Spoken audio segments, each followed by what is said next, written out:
to the very first episode of IBU EconTalks podcast, the place where we explore and discuss contemporary issues and trends in economics and our society. I am your host, Sani Saidi, and very excited to commence the journey with you. Today, in our debate, first debut episode, we have an outstanding guest joining us, our dear Professor Dr. Liza Alili Sulejmani, the Dean of the Faculty of Economics and Administrative Sciences at International Balkan University. So welcome, dear Professor. Thank you, Sam. So whether you are a student, a professional, or just curious about how economics impacts your world, and you want to hear about the latest trends being tackled, you are in the right place. So let's get started with our first conversation. Today we are talking about climate economics and sustainability. So, dear Professor, can you briefly explain to us what is climate economics and why is it important nowadays? Well, climate economics is essentially the study of how the climate change impacts the economy. So, in fact, it shows how our economic activity contributes to the climate shifts, and later on how these climate shifts will impact everything, starting from the food systems, from the public health, infrastructure, and even productivity. So today, this topic is quite relevant because we have been facing real-time costs of the climate inaction. We are seeing an increasing energy prices, floods. We are seeing fires which are disrupting the economies and are increasing the inequality. So climate economics helps us quantify these impacts and also to make some tools like the carbon pricing, like the green taxes or other investment frameworks, which will provide more sustainable options. So basically, it will transform the climate policy from being one concern of the environment to a core economic priority. And how about sustainability? How it relates to economic growth and development? Since we are hearing too much the term sustainability. Yes, in fact, sustainability is not stopping the growth, rather than it's redefining it. So the traditional growth previously was mostly focused on the quantitative growth, while now we are facing a new growth which is focused on a qualitative approach. A growth which is inclusive, which is equitable and resilient. So sustainable development ensures that while we create jobs, while we do investments in different industries, we are also protecting the ecosystem, and as well as we are preserving the resources for the future. So it's rather an investment in the long-term economic health, and which the gains we cannot see in the short term. In the beginning, you started to talk about certain risks posed by climate change. So from your point of view, Professor, what are the main economic risks posed by climate change? What I can say is that the risks, they are extensive. So think of the droughts that are disturbing the agriculture, or the flooded cities that are destroying the infrastructure, or the extreme heat, which is decreasing the productivity. So we are not speaking here only about the physical damages, because here we are also including the financial risks. On the other hand, we have the investors, which are quite varied regarding the carbon intensive industries, and the financial institutions which are including the climate risk in their financial stress testing. So all these, they are increasing and making a higher borrowing cost for the companies. And on the other side, we have the households. So the households will face higher prices of the products, and also unstable energy costs. And climate change is not just focused or related to the environment, but nowadays the climate change is deeply interconnected, and with major concerns like inflation, like poverty, and public spending. And we see that a lot of countries and governments are providing subsidies and certain incentives to companies, organizations, and even citizens, individuals, in order to promote the use of renewable energy and to foster green innovation. So, what do you think about their role of incentives and subsidies? How effective they are? They are the game changers. So the clean energy transition, it requires a shift in the market, and the incentives will make this to scale up. So the subsidies that they provide for the solar panel, for the wind farms, or for even nowadays for the electric vehicles, they help to the early adopters to reduce the costs, which eventually at the end will lead to the mainstream adoption. And especially at the same time, when we are phasing out the fossil fuel subsidies, this will also send impactful and powerful signal to the market, because innovation doesn't happen by itself. So it needs targeted support, especially in the sectors which they are facing very high initial costs, but later on they will have some massive profits in the long term. Citizens, the opinion in general, and us, we are interested to hear about some successful policies that have reduced the emissions and promote sustainability. Can you provide us shortly with any real examples?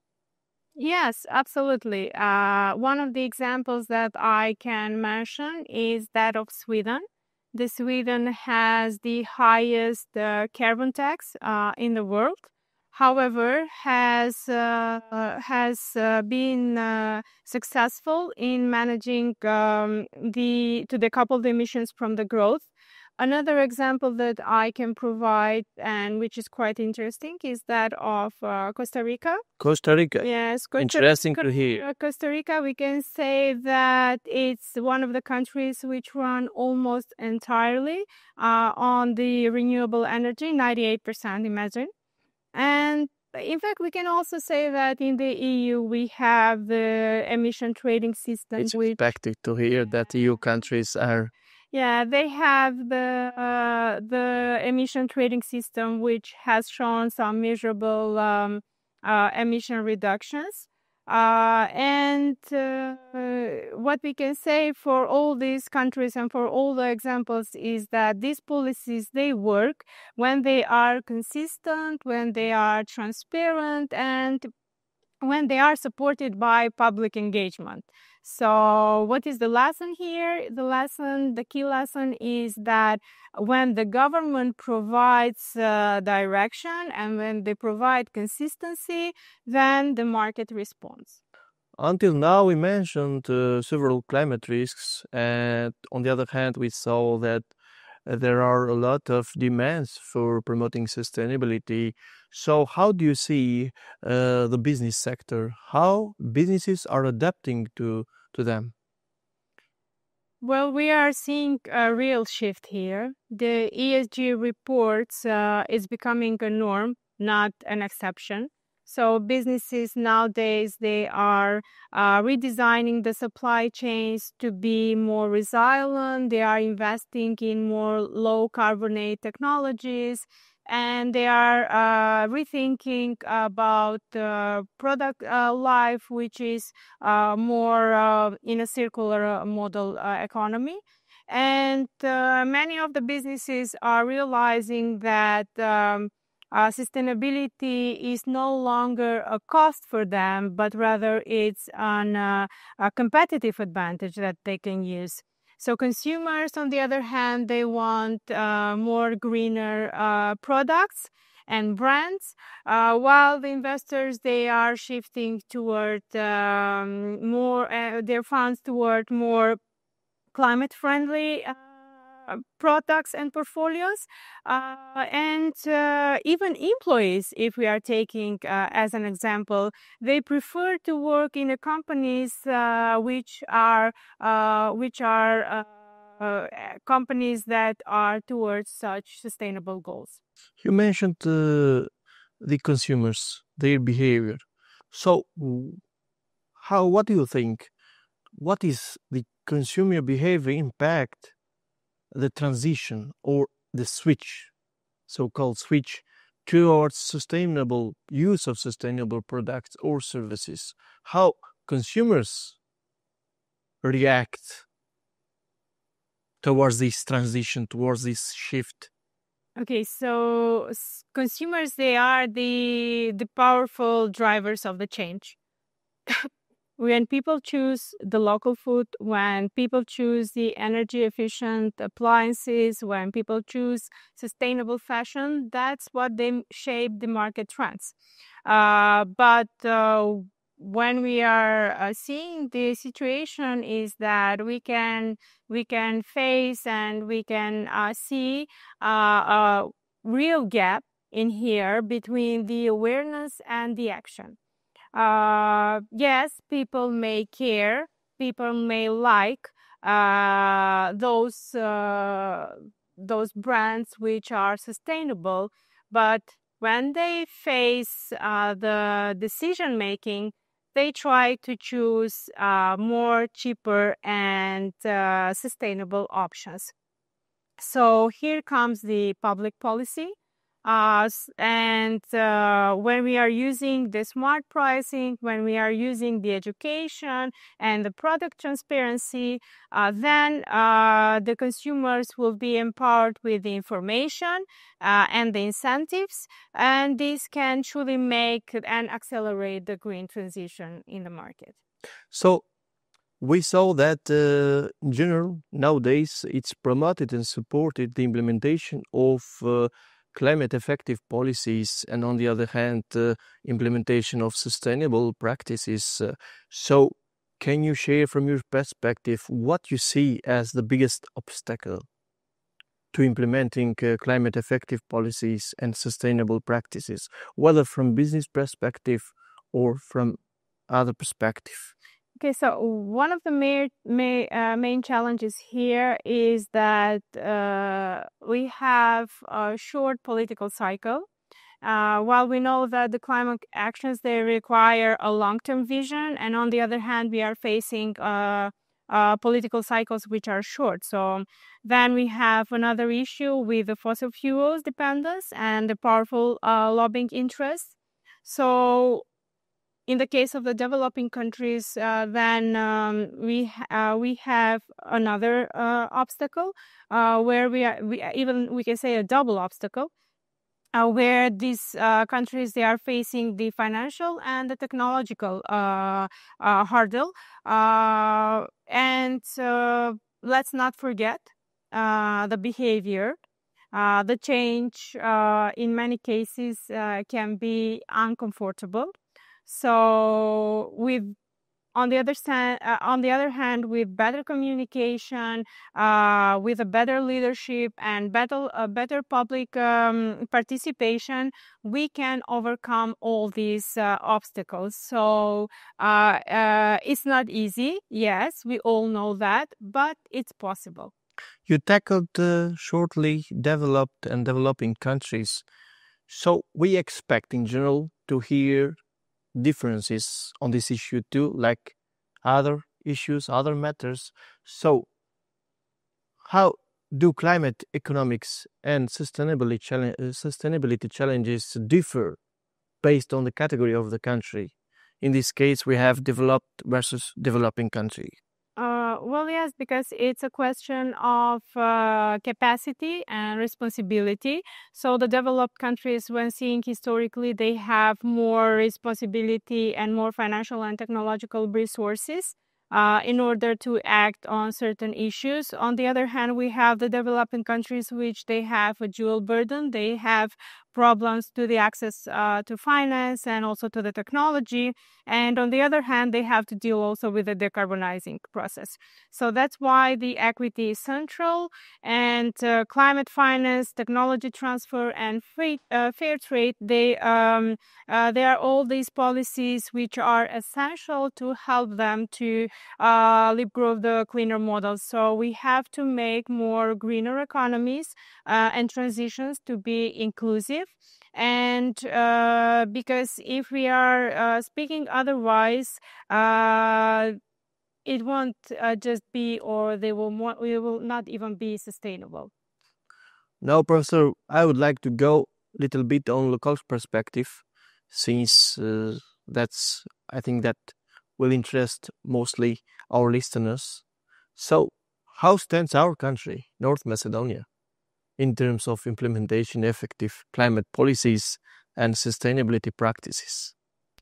Well, North Macedonia has made several promising steps, adopting the climate strategies, aligning with the EU environmental directives, and participating in the regional energy and climate initiatives. But the implementation is still a challenge in our country due to the limited funding, institutional capacity, and the enforcement mechanisms. We need stronger coordination between the ministries, between the municipalities, and between the private sector. So, yes, we have the potential is there. And now we have the momentum, which is growing, especially with the EU integration process acting as one of the key driver of this phase. In particular, about the circular economy principles and sustainable development strategies. In this area, what progress has been made until now in our country? Well, we can see quite increasing awareness, especially in the sector like waste management and green entrepreneurship. There have been some pilot projects which are emerging, and also we have been capable to see educational campaigns which are taking place, but we are still in an early phase. The key now is to embed the circular economy principles into the public procurement, the local business models, and the education curricula. It's in fact a mindset shift. So we are going from the linear take, make, dispose to designing products for regenerate and reuse. And as you earlier mentioned, that of course we need mobilization of all the actors in the society in order to promote and extend the implementation of sustainable practices. So, what do you think about the role, and how much are the local and business communities engaged in promoting sustainable agenda? Engagement is improving, especially when we are seeing among younger entrepreneurs, the civil society groups and organizations, and the forward-thinking companies. Some local governments, they are also adopting the green city concepts in their municipalities. But still, overall, when we can see is that we need some more deeper awareness and more proactive participation. The businesses, they need more clear incentives, while the citizens, they need accessible ways to get involved in these processes. So from the local recycling systems to the energy efficiency programs, collaboration, in fact, is very needed across all the levels here. Our country is a candidate country, together with Albania and Montenegro. So, what do you think about the EU integration process you mentioned earlier?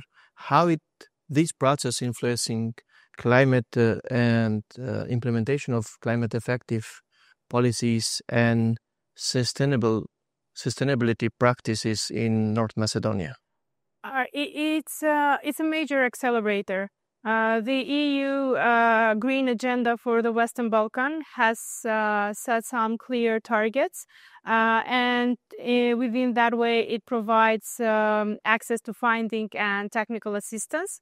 So, by aligning with the EU means and updating our legislation, improving the monetary systems, as well as increasing the transparency, North Macedonia will see that this process it's not only about fulfilling the obligations which are coming from the integration process, but also it's a real opportunity to modernize our economy as well as to become more competitive, to become more resilient and sustainable. Yes, to register a progress in the sustainability agenda. To the end of our conversation, I would like to ask Professor, how can different actors in the society, including individuals, businesses, even governments, NGOs, and other sectors, contribute to a more sustainable future? Well, each actor has a unique and vital role. For example, governments, they must set rules and lead by example. On the other hand, we have businesses that they need to innovate and to invest reasonably.